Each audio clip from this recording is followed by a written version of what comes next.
Em 1939, desencarnou-se um de meus irmãos, José Cândido Xavier, e deixou, sob a nossa responsabilidade, a viúva com 2 filhinhos. A viúva de meu irmão era uma moça extraordinariamente humilde, extraordinariamente bondosa, e em 1941 ela foi acometida de grave distúrbio mental. O assunto é longo e eu vou resumir para que não venhamos a tomar muito tempo. Depois de alguns meses em que a viúva de meu irmão, que sempre consideramos nossa irmã muito do coração, depois de alguns meses em que ela estava conosco, em casa doente, o caso agravou-se e foi preciso a internação numa casa de saúde mental, o que foi providenciado em Belo Horizonte com o auxílio de médicos amigos da cidade de meu nascimento, Pedro Leopoldo, perto da capital de Minas Gerais. Acompanhei minha cunhada, a quem eu sempre dispensei muita consideração e muito carinho. E depois de interná-la nessa casa de saúde mental, observando o estado de muitos enfermos que estavam ali, naturalmente abrigados, com muita segurança, com muita proteção, muita assistência, mas voltei para a nossa casa com o coração muito abatido. Então, era noite e o segundo filho de minha cunhada, com meu irmão, era uma criança paralítica. A criança chorava, então eu me enterneci muito ao ver que o pequenino estava sem a presença materna.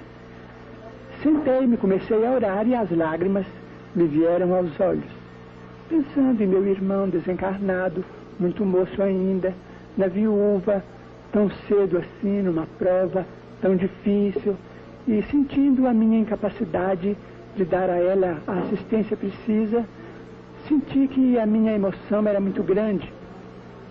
Então, achegou-se a mim o espírito de nosso Emmanuel e me perguntou por que é que eu chorava. Então eu disse a ele que naquela hora eu me enternecia muito por ver minha cunhada viúva numa casa de saúde mental, em condições assim precárias. Então ele disse: não, você está chorando por seu orgulho ferido. Vocês aqui têm sido instrumentos para a cura de alguns casos de obsessão, para a melhora de muitos desequilibrados. E quando aprove ao Senhor que a aprovação viesse debaixo do teto de vocês, você está com o coração amargurado, ferido, porque foi obrigado a recorrer à assistência médica, o que é muito natural, e uma casa de saúde mental, um sanatório, um hospício, é uma casa de Deus. Você não deve ficar assim. Então eu disse a ele que concordava com ele, mas que eu pedia a ele, como espírito benfeitor, que trouxesse a minha cunhada de volta ao lar, porque a criança, o segundo filho dela, era paralítico, e aquele choro da criança atestava a falta que o pequenino estava sentindo dela.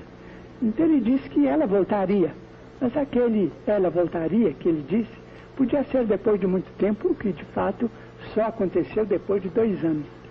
Então eu disse a ele: se eu queria que ela voltasse depressa, ele então me disse: imaginemos a Terra como sendo o palácio da justiça.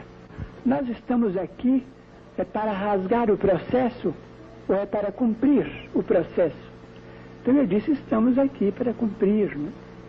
Mas continuei chorando porque observei que o assunto era mais grave do que eu pensava. Então ele disse assim: por que você continua chorando? Eu então, querendo me agastar muito indevidamente, porque a minha atitude era desrespeitosa diante de um amigo espiritual tão grande e tão generoso, eu disse: eu estou chorando porque afinal de contas o senhor precisa saber que ela é minha irmã. Então ele disse assim: pois eu me admiro muito, porque antes dela você tinha lá dentro daquela casa 300 irmãs e eu nunca vi você ir lá chorar por nenhuma. A dor Xavier não é maior do que a dor Almeida, do que a dor Pires, do que a dor Soares, a dor de toda a família que tem um doente. Se você então quer seguir a doutrina que você professa, enquanto ao invés de chorar por ela, você tome o lugar dela ao lado da criança que está doente, precisando de calor humano.